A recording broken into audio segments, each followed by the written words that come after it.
Bueno, buenas tardes a todos. Continuamos con el programa de actos del 15 aniversario de la bendición de nuestra titular Santa Elena. El mes pasado pudimos disfrutar de la conferencia del Reverendo Padre Don Carlos en Zaragoza bajo el título La Cruz, Misterio de Salvación, en la que aprendimos un poco de la historia de la Santa Cruz. Cuando se empezó a trabajar en el aniversario y en los diferentes actos a realizar, siempre se tuvo claro desde la Junta de Gobierno que Ramón participara en este programa por su gran conocimiento de la historia. Así que le damos la bienvenida, Ramón. Ramón es licenciado en Historia y graduado en Historia del Arte, máster en Arquitectura y Patrimonio Histórico por el Instituto Andaluz de Sevilla, también es máster en Educación Secundaria y Bachillerato, es gerente actualmente de la empresa cultural ArtGES, que se dedica a la gestión cultural y del patrimonio histórico artístico, y es profesor en la actualidad también de Educación Secundaria y Bachillerato. En el plano cofrade es el hermano mayor de la Hermandad del Ecceomo de nuestra ciudad, forma parte de la nómina de hermanos de las hermandades de Pastora, Gran Poder y la Oliva de Jerez de la Frontera, y también es hermano de la primitiva hermandad de los nazarenos de Sevilla, El Silencio. Así que sin más, os dejo con Ramón para que nos hable un poco de Santa Elena en Tierra Santa, culto al Digno Cruz.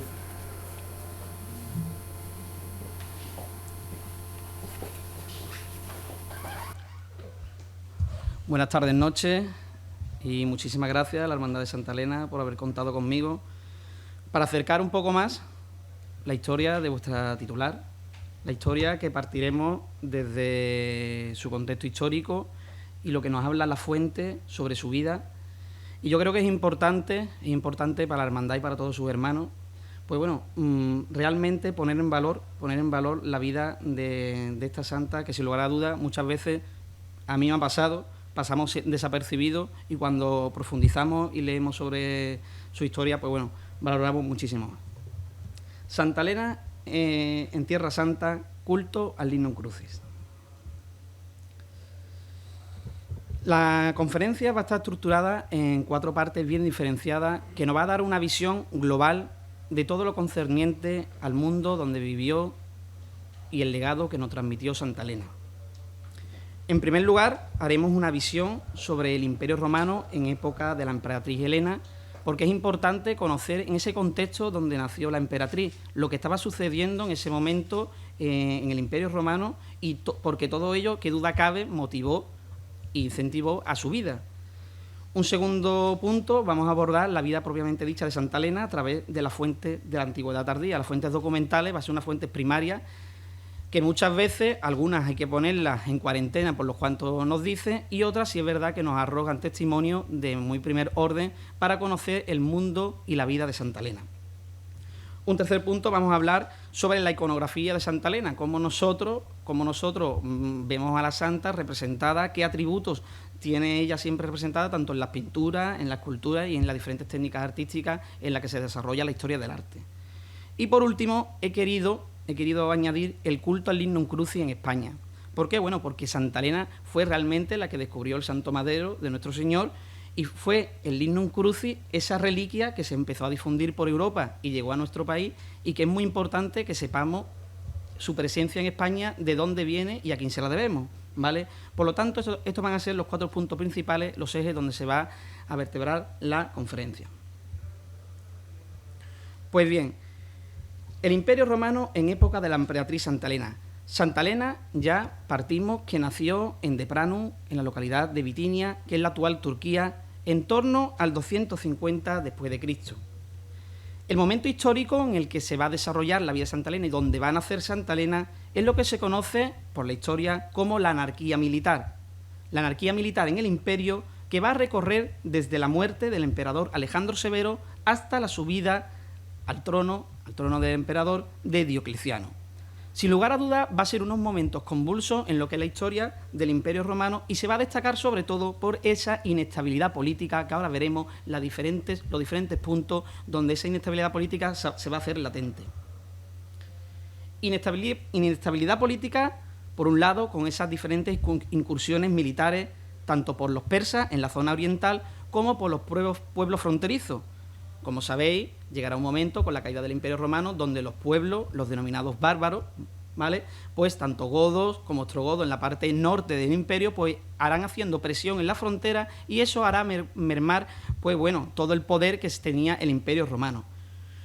En un segundo lugar, pues la epidemia de San Cipriano, del año 249 a 269. ¿Qué vamos a contar nosotros de epidemia? Cuando estamos inmersos todavía en una de ellas, pues estamos viendo ahí una epidemia que prácticamente duró 20 años de epidemia, que se conoce con el nombre de epidemia de San Cipriano.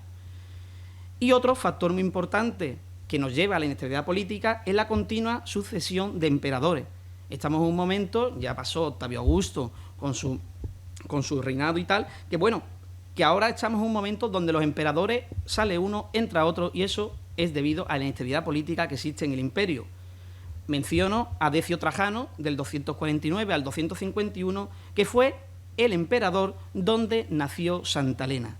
Bajo el emperador Decio Trajano fue donde nació Santa Elena.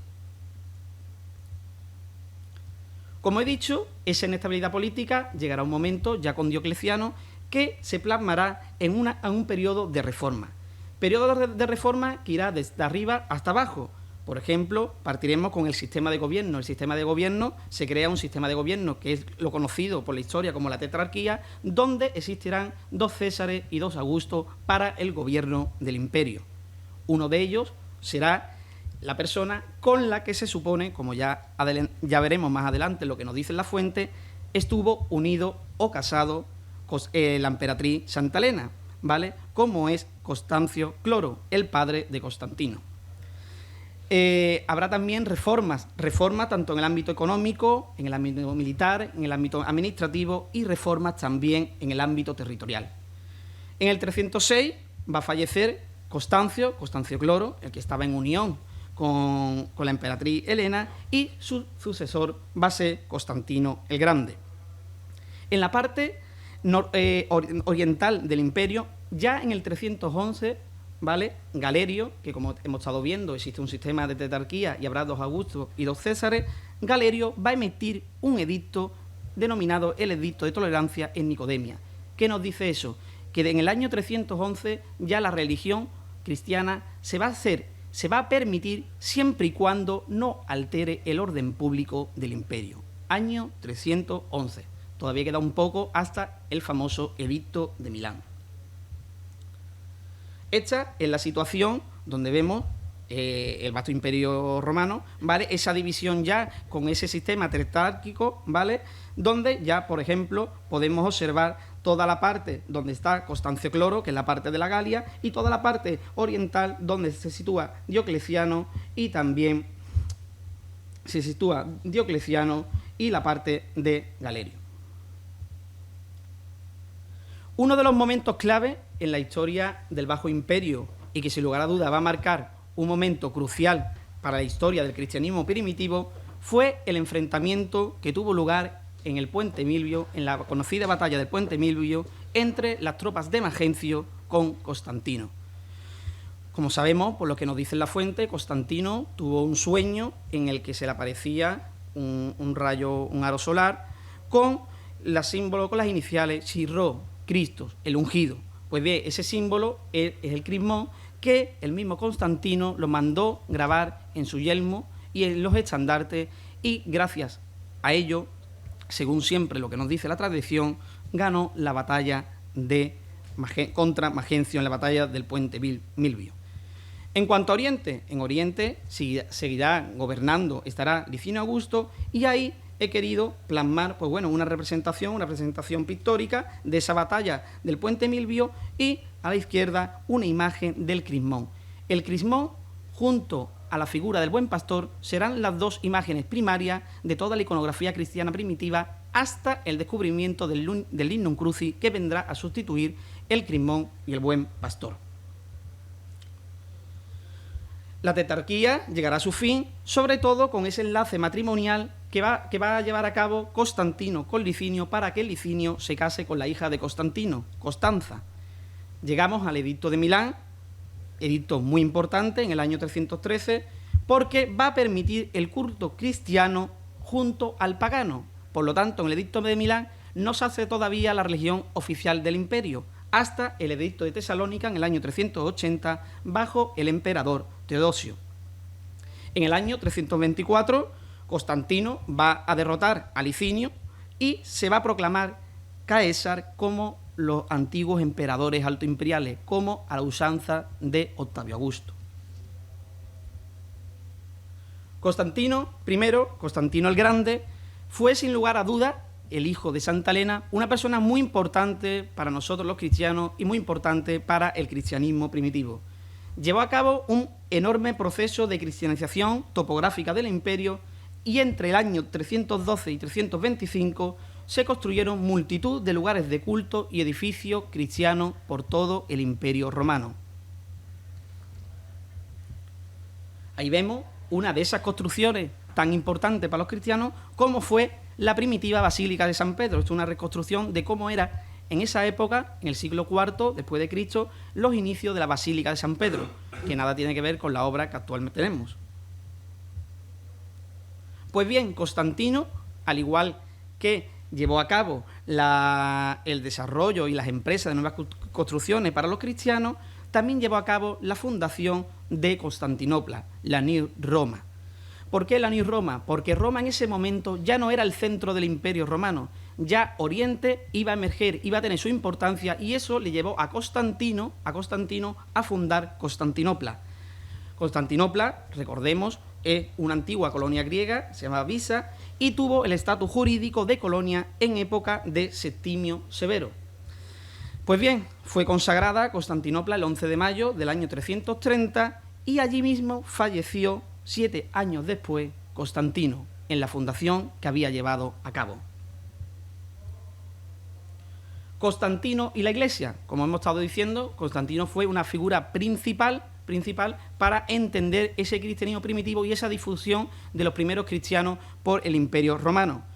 ¿Por qué se sabe? Pues por un lado, eximió del pago de impuestos a los eclesiásticos, desarrolló también el derecho a ser juzgado por tribunales eclesiásticos, la prescriptio fori, convocó también el primer concilio ecuménico de Nicea, ¿vale?, que quería erradicar el arrianismo y el debate existente por el arrianismo con la Santísima Trinidad. La religión, sin lugar a dudas, fue y constituyó una herramienta principal para la unidad del Imperio Romano, o sea, se utilizaba la religión cristiana para unificar y unidad en el Imperio Romano, y también porque a raíz del viaje de Santa Elena a los santos lugares, a Tierra Santa, adquirió un gran papel la importancia de los santos lugares, de la Tierra Santa y del desarrollo de las peregrinaciones. Pues bien, ahondando aún más en el tema, los viajes a Tierra Santa, vemos el auge de aquellas primitivas peregrinaciones.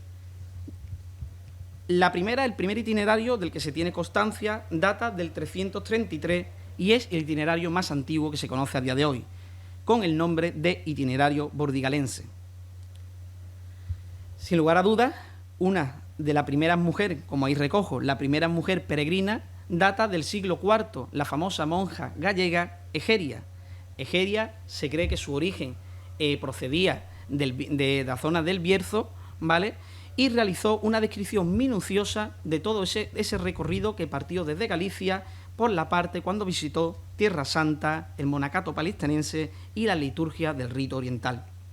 Como observáis en el mapa, Galeria partió desde Galicia por el sur de Francia, bajando por Italia y llegando a toda la parte de Asia Menor, visitando Egipto y después toda la parte de Tierra Santa y los santos lugares.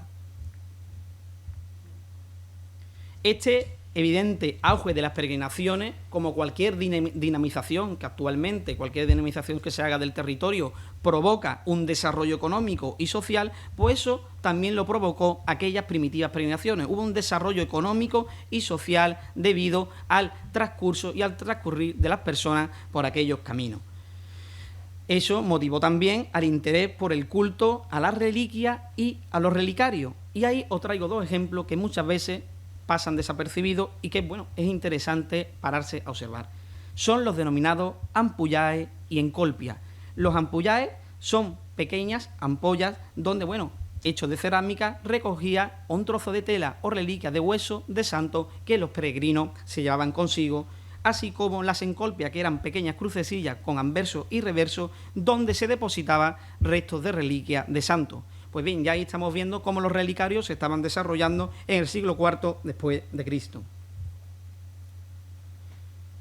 Pues bien, una vez establecido un poco el contexto histórico, porque como entenderéis, si profundizamos mucho por la historia podemos dar para una conferencia para cada parte, pero teniendo una visión general de lo que es el momento y el desarrollo del contexto histórico a nivel del imperio y del desarrollo de aquellas primitivas peregrinaciones, como de la famosa monja Egeria, nos vamos a acercar un poco más a la figura de Santa Elena.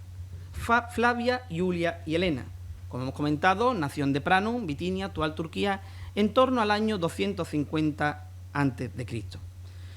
Las fuentes nos hablan sobre todo de dos aspectos muy concretos sobre el origen de Santa Elena. En cuanto a su origen y en cuanto a si estuvo o no estuvo casada legalmente con Constancio Cloro. Pues bien, ya hay una fuente del siglo IV después de Cristo, el breviario de Eutropio, que nombra a la relación que tuvo Santa Elena con Constancio Cloro como es oscuriore matrimonio, en oscuro matrimonio.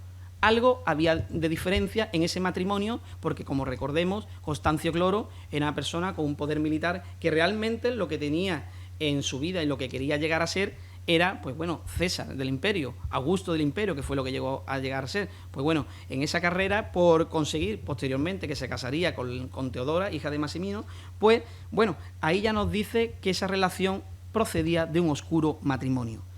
San Ambrosio va a ser el primer escritor que menciona a Santa Elena y el hallazgo de la Santa Cruz, y la menciona como estabularia, posada en Bitinia. Estabularia se refiere a la profesión que ejercía Santa Elena.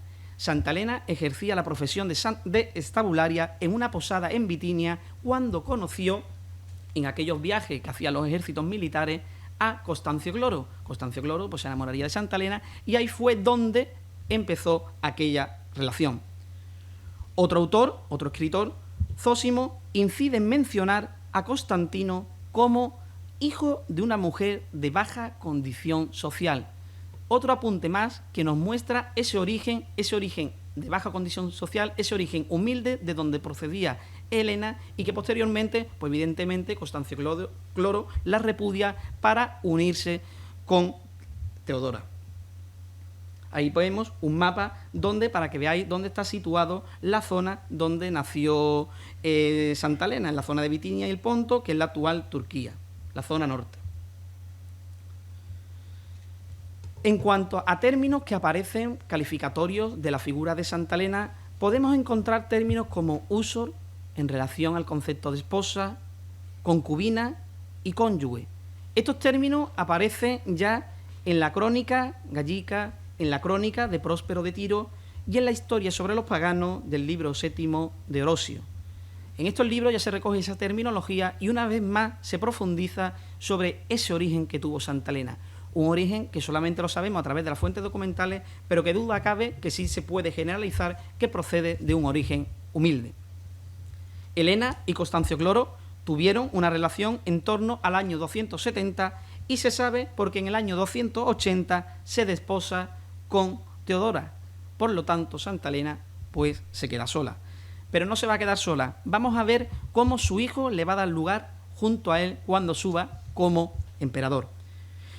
La ley de sucesión, lo más lógico sería que cuando falleciera Constancio Cloro, que falleció en Yor en el año 306, pues pudiera también ser para un hijo de Teodora, o sea, hermanastro de Constantino, pero no fue así. Fue las tropas militares quienes apoyó a Constantino para que fuera el sucesor en el poder del Imperio Romano. Estando en el poder, Constantino acogió a su madre dentro de la corte y en torno al año 324-25 Santa Elena va a recibir el título de Augusta. Y eso lo sabemos por inscripciones literales y también por las diferentes acuñaciones de moneda donde se le va a denominar como Augusta. Por lo tanto, una vez más vemos cómo Constantino acoge a su madre, la induce a estar en la corte junto a él y Santa Elena va a tener un papel preponderante desde que Constantino está en el poder. En el año 327, Santa Elena emprende peregrinación hacia Palestina. Algo cambia en la mentalidad de Santa Elena y se piensa, según nos dice la fuente, que puede deberse a contacto que tuvo con el teólogo Luciano de Antioquía. Podemos hablar de una posible conversión de Santa Elena a través de la figura de este teólogo que hizo posible que ella fuera hacia Tierra Santa.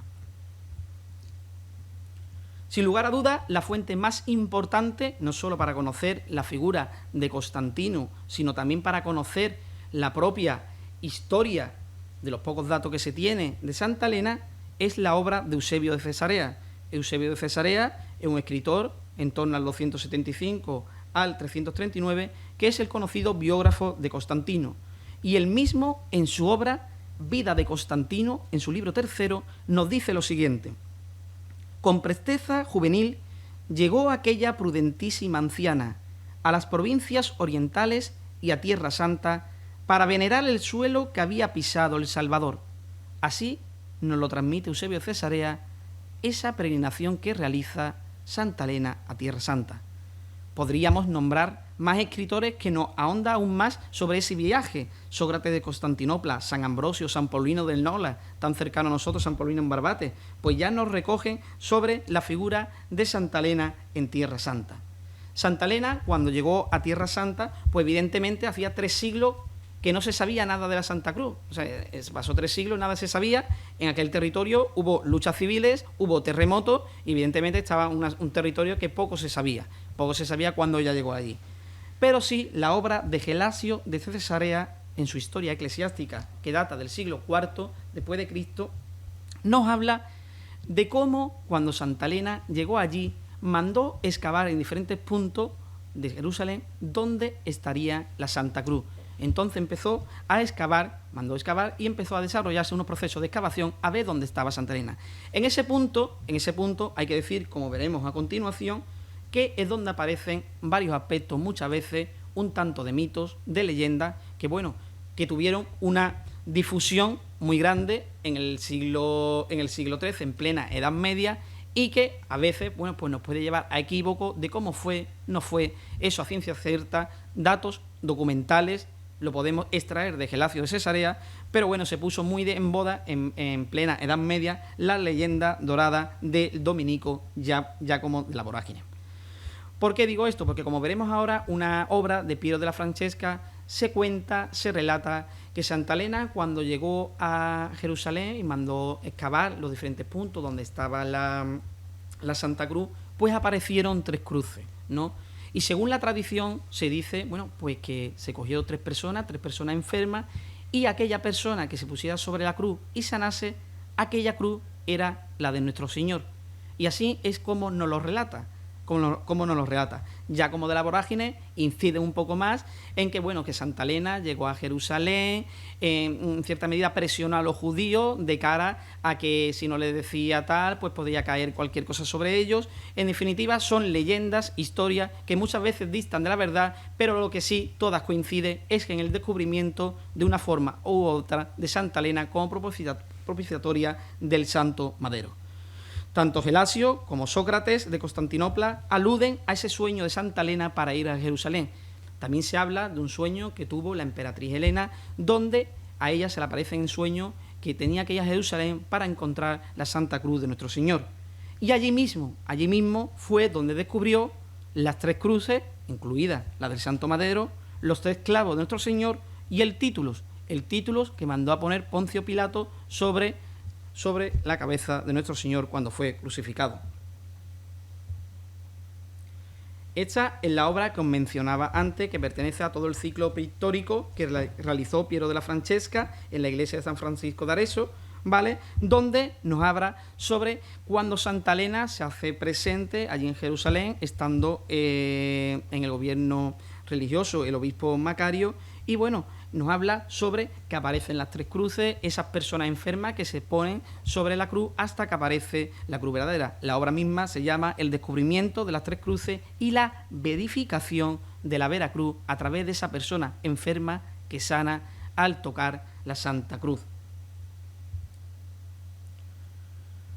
Una obra muy ilustrativa, sobre todo de Joan Hey, en plena Edad Media del siglo XV, que está recogida en las muy bellas horas de Nuestra Señora, es el hallazgo de la Veracruz, donde se recoge ese momento, evidentemente con toda esa vestimenta, ¿no? Toda esa panoplia de la época medieval, donde Santa Elena está presente en el momento en el que iban excavando para encontrar la Santa Cruz. Pues bien, cuando aparece la Santa Cruz, se llevan a cabo una serie de consagraciones y una serie de empresas, sobre todo para establecer una serie de sitios religiosos.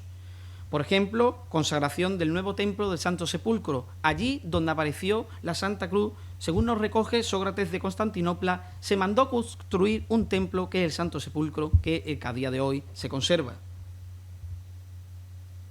También Eusebio de Cesarea nos alude a la consagración del templo de la Natividad de Belén. En Belén, lugar donde supuestamente, según nos relata la Sagrada Escritura, nació Jesucristo, allí también se va a llevar a cabo la consagración de un templo en honor al nacimiento de nuestro Señor. Y también se lleva a cabo la consagración de la capilla de la Ascensión en el Monte de los Olivos.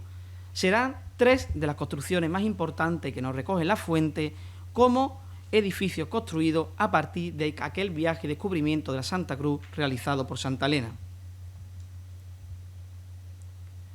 Pues bien, Santa Elena ayudó a las comunidades cristianas. Santa Elena, una vez que realizó el descubrimiento de la Santa Cruz, llevó a cabo un importantísimo papel. Por eso decía al inicio de la ponencia que es muy importante tener un conocimiento sobre el origen y desarrollo de la vida de Santa Elena. Siendo humilde, llegó a ser una persona clave para el cristianismo primitivo y para la difusión de nuestra fe. Ayudó a las comunidades cristianas. Eusebio de Cesarea ya nos habla de la acción caritativa de Santa Elena. Santa Elena, estando en Tierra Santa, liberó a presos de cárceles, a oprimidos, llevó una acción social de primer orden, falleciendo en torno al 330, alrededor de los 80 años. Hay que recordar que Santa Elena, cuando viaja a Tierra Santa, ya estaba en edad muy avanzada y vemos que fallecería en torno a los 80 años. Pues bien, una vez que fallece, según nos cuenta la fuente, una vez más tenemos que hacer caso y remitirnos a lo que nos dice las fuentes documentales. Los restos de Santa Elena, nos dice la tradición que fue enterrada en la Vía Lavicana de Roma. Allí fue depositada en una urna de pórfido en San Juan de Letrán, que posteriormente ya fue trasladado esa urna a los museos vaticanos con Pío VII. Ahí estáis viendo esa urna realizada en pórfido y ese mausoleo que Constantino construyó y no era para su madre, pero que sí estuvo allí su madre. Y en la actualidad, ¿dónde podemos encontrarnos aquellos restos de Santa Elena? Pues bien, existe en la actualidad un relicario con reliquias de Santa Elena en la iglesia de Saint-Leu, en París, que lo custodia la Cofradía del Santo Sepulcro. Y también nos encontramos en Santa María de Alacoeli, en Roma, un relicario de Santa Elena con los restos que fueron divididos en varias partes, porque ahora veremos una cosa muy curiosa. Relicario con el cráneo de Santa Elena en la cripta de la Catedral de Treveris, en Alemania. Por lo tanto, estamos viendo cómo en diferentes países, tanto en Francia como en Italia como en Alemania, está disperso los restos de Santa Elena, y lo he querido traer también porque es muy importante conocer qué nos cuenta la historia de dónde se depositó el cuerpo de Santa Elena y cómo después los avatares históricos pues hizo que los restos de Santa Elena, pues como ocurre muchas veces con los mártires, con los santos, pues bueno, está en diferentes partes de la geografía. En cuanto a la iconografía de Santa Elena fue canonizada en el siglo IX y su festividad se celebra el 18 de agosto. En cuanto a los atributos iconográficos, Santa Elena nos la podemos encontrar con corona y manto imperial, con las denominadas armas Christi, que son los elementos de la pasión, los elementos, los clavos, la corona, todos aquellos elementos que fueron usados para la pasión de nuestro Señor, los denominados armas Christi, y una maqueta de una iglesia, como promotora y difusora de todo lo que hemos estado viendo de ese auge del cristianismo con esas nuevas empresas en pro de nuestra fe. Existe también, en las diferentes obras que iremos viendo, variantes iconográficas. Podemos encontrarnos a Santa Elena sola o con alguno de sus atributos, anciana, como sabemos, porque ella fue anciana ya a Tierra Santa, vestida de emperatriz con la corona y el manto imperial. A veces lleva la cruz en los brazos y en otras está de pie ante ella y también otras veces nos encontramos pinturas junto a su hijo Constantino, ¿vale? Pues bien, aquí traemos algunas obras pictóricas y algunas esculturas sobre cómo se muestra Santa Elena a través de la historia del arte y los elementos que hemos mencionado. Por ejemplo, en la obra de Pedro Pablo Rume, ¿vale?, del siglo XVII, inicio del siglo XVII, vemos a Santa Elena con la cruz como elemento iconográfico. En la siguiente obra, en la obra del Veronés, siglo XVI, vemos el sueño de Santa Elena, ese sueño que hemos mencionado que tuvo Santa Elena y que fue el motivo también que la llevó a Jerusalén. La obra de Santa Elena reunida con los judíos. ¿A qué alude Santa Elena unida con los judíos? Aquella leyenda dorada de Jácamo de la Vorágine que nos decía que Santa Elena llegó a Jerusalén y se reunió con los judíos para preguntar dónde estaba la Santa Cruz. Por lo tanto, estamos viendo una obra pictórica que en plena Edad Media se remite a la leyenda dorada, que es del siglo XIII. Pintura que está recogida en un retablo de la Santa Cruz de la iglesia de Blesa, en Aragón.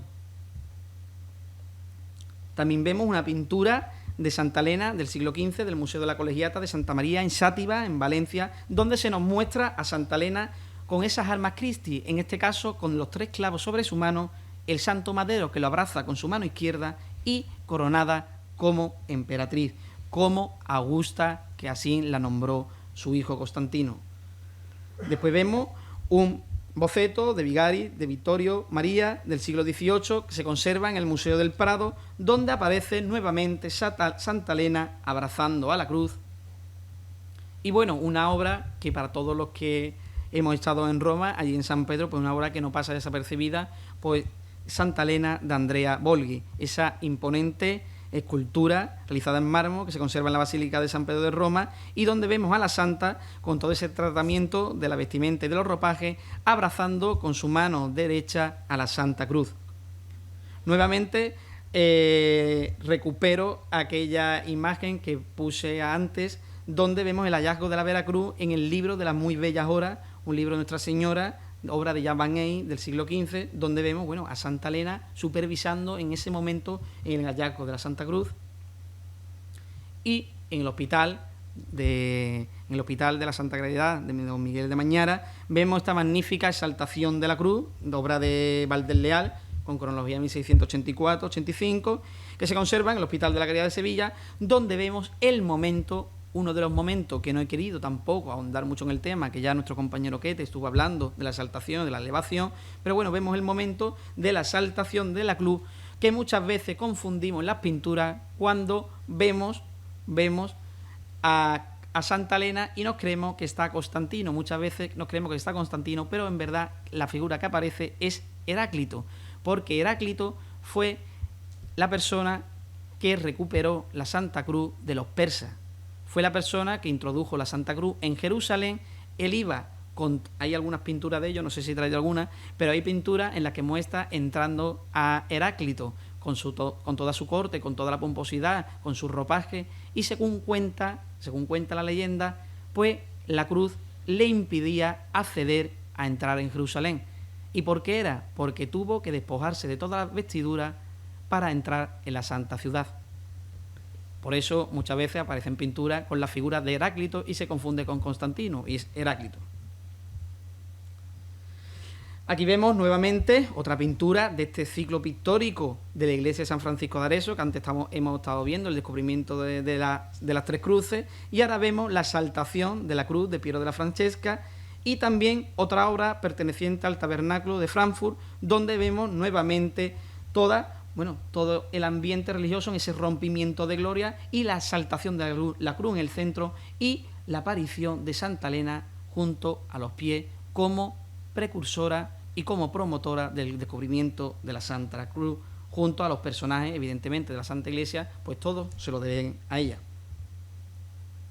Y así es como se nos muestra nuestra titular, Santa Elena sobre su paso, obra de Juan Carlos García del año 2006. Se presenta coronada en su mano derecha, con un relicario que entiendo que lleva el Lignum Crucis, con esas 3 cruces que aluden a ese descubrimiento de la Santa Cruz y a ese descubrimiento que desarrolla en Jerusalén Santa Elena. Pasamos ahora al siguiente punto. Culto al Lignum Crucis en España.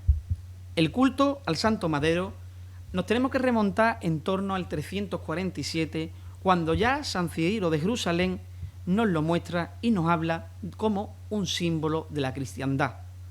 Símbolo de la cristiandad y símbolo del cristianismo, porque, como he mencionado, el Crismón y el Buen Pastor tuvo su tiempo desde la batalla de Magencio, aquella batalla en el puente Milvio, y ahora mismo será el Lignum Crucis, el santo y seña de la fe y la religión cristiana.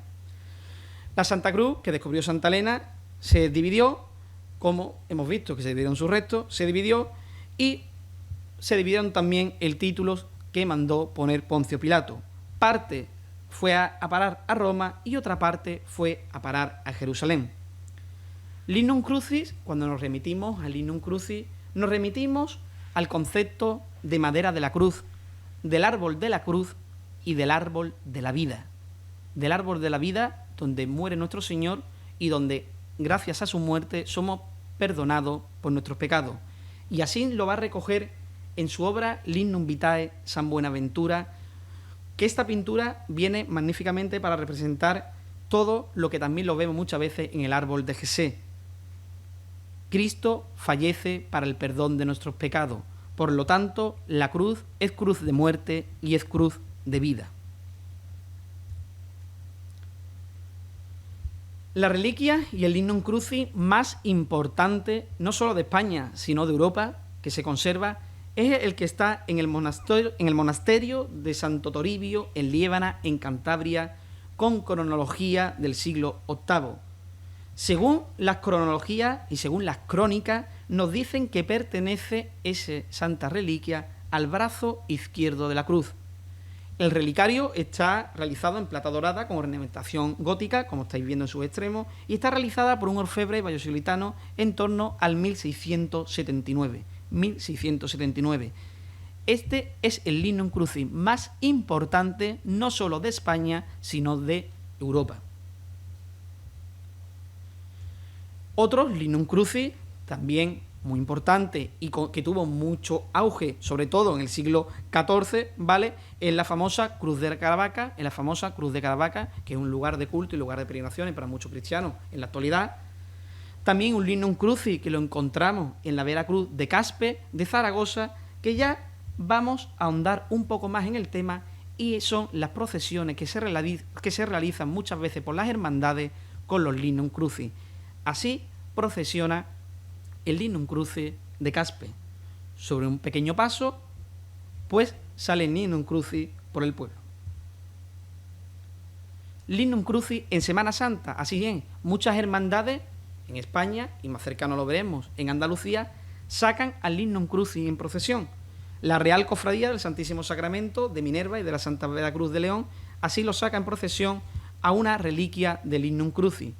La mayoría de las reliquias tienen una intrahistoria, pero tampoco podemos entrar a detallar de dónde va a proceder cada una, pero evidentemente todas proceden o bien porque han sido astillas sacadas de Liébana, muchas ocasiones, y otras, bueno, pues a través de congregaciones religiosas que se la depositan y se la dan a las hermandades. Vemos la cofradía de la Santa Veracruz de Valladolid, donde aparece un magnífico relicario labrado en oro y piedra preciosa con cronología de 1500 al 1550.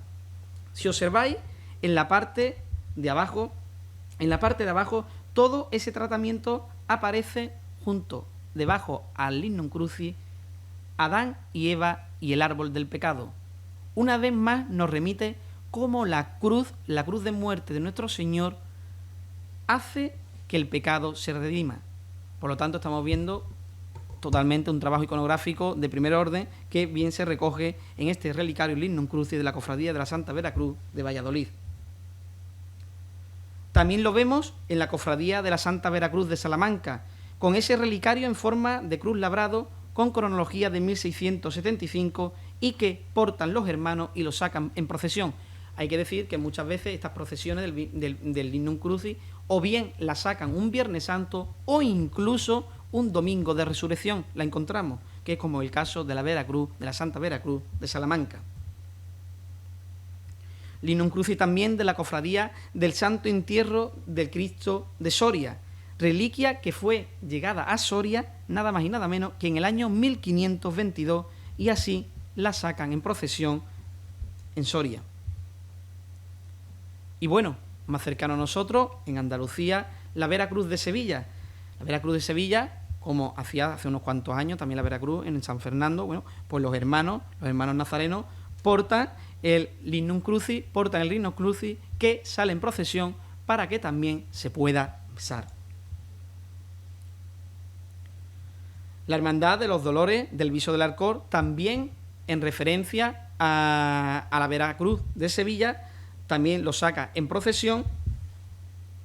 Y aquí pues hay una imagen que no sale, pero es la imagen de la Veracruz de San Fernando con, bueno, el paso que tiene donde porta y saca el Lignum Crucis cada tarde del miércoles santo. La Santa Veracruz, ¿vale?, de Jerez de la Frontera, pues también saca en procesión, ¿vale?, forma parte del cortejo el Lignum Crucis, y también la Veracruz de Chiclana de la Frontera. Y llegamos a la Veracruz de Cádiz, que curiosamente es el tercer Lignum Crucis en toda su historia que tiene. El primero de ellos fue desaparecido durante el saqueo en el 1530 y algo, el saqueo anglo-holandés que tuvo Cádiz por las tropas del duque de Hesse, ¿vale? Pues desapareció ese primer Lignum Crucis que tenía. El segundo Lignum Crucis desapareció con los conflictos del año 1931, y este es el tercer Lignum Crucis que tiene la Hermandad de la Veracruz de Cádiz. Por lo tanto, esperemos que no haya una cuarta vez ni un cuarto Lignum Crucis que pueda desaparecer, que nunca se sabe. Y bueno, llegamos al apartado de conclusiones en cuanto a la figura de Santa Elena. Santa Elena, como hemos estado mencionando desde el inicio, Santa Elena va a ser un modelo de vida y fomentó el desarrollo del cristianismo primitivo. ¿Qué duda cabe que el cristianismo primitivo se estaba desarrollando en el imperio, se estaban dando pasos respecto a la política, desde los primeros edictos, con el edicto de Milán, hasta ya cuando se hizo con Teodosio, con el edicto de Nicea, ¿no? Pues se hizo la religión oficial del imperio, se dieron pasos, pero qué duda cabe que la aparición de la Santa Cruz y el Lignum Crucis, gracias a Santa Elena, pues dio un paso cualitativo, y también el fomento constructivo que llevó Santa Elena en los santos lugares.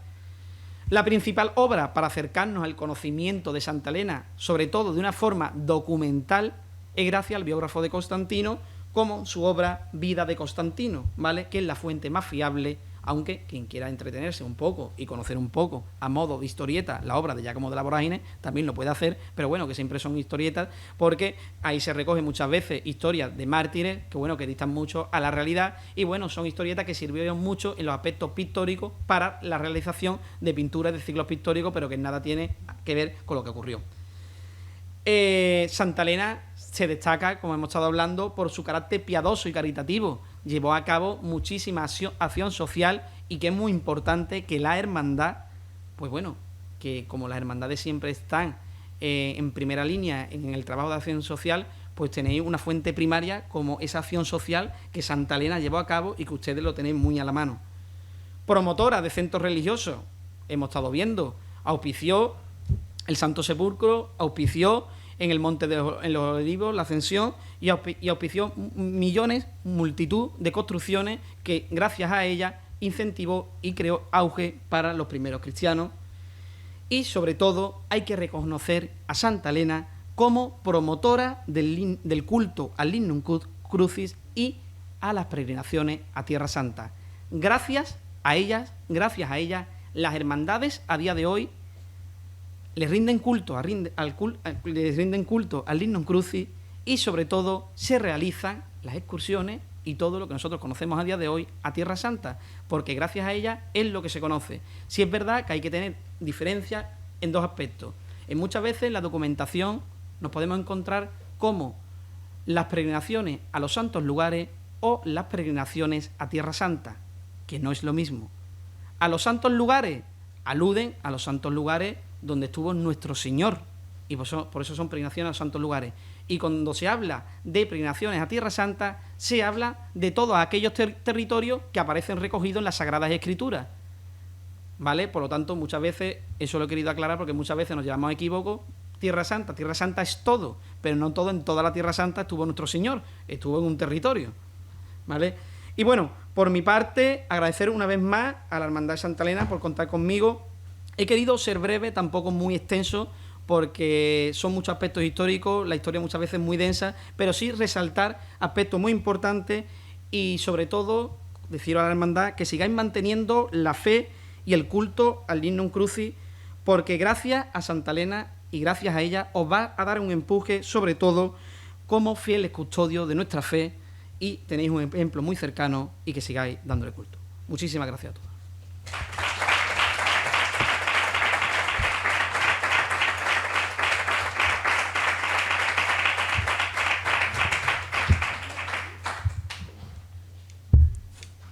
No sé si alguien quiere hacer una pregunta. ¿No? Está todo claro. Bueno, pues... Yo un momentito, agradecer a Ramón este tipo de charlas porque me parece bastante. El otro día hablaba con otro compañero en Sevilla de otro personaje histórico cristiano y me parece curioso la poca relevancia o lo poco informado o formado que estamos muchas veces los cristianos, sobre todo cofrades, en estas figuras tan importantes que han representado para el cristianismo algo clave y que probablemente sea una de las personas que ha cambiado nuestra historia, aunque la veamos muy lejos. Efectivamente, me comparto contigo totalmente y yo pienso que la formación es muy importante. La formación es muy importante y con ponencias, con charlas como esta, muchas veces que a lo mejor, bueno, hay mejores planes que hacer un viernes, ¿no? Pero que sobre todo para los cofrades, más ustedes que sois de Santa Elena, pues conocer y tener siempre de referente a la labor que ella realizó os puede servir como nuevas iniciativas para, bueno, para fomentar dentro de la propia hermandad cualquier acción social o cualquier cosa, siempre teniendo como referente a ella que, bueno, que la tenéis ahí, la tenéis muy a la mano. Así que comparto totalmente contigo tu opinión. Muchas gracias. ¿Alguien más quiere añadir algo? Bueno, Ramón, pues agradecerte esta gran conferencia que nos has dado. Estoy seguro que muchos de los detalles que nos has dado eran desconocidos por la mayoría de nosotros y gracias a ti pues sabemos un poco más. Y ahora te pido que te levantes porque la Junta de Gobierno quiere hacerte entrega de un recuerdo de este día, ¿vale? Espero que te guste. ¿Vale? Y gracias por tu conferencia.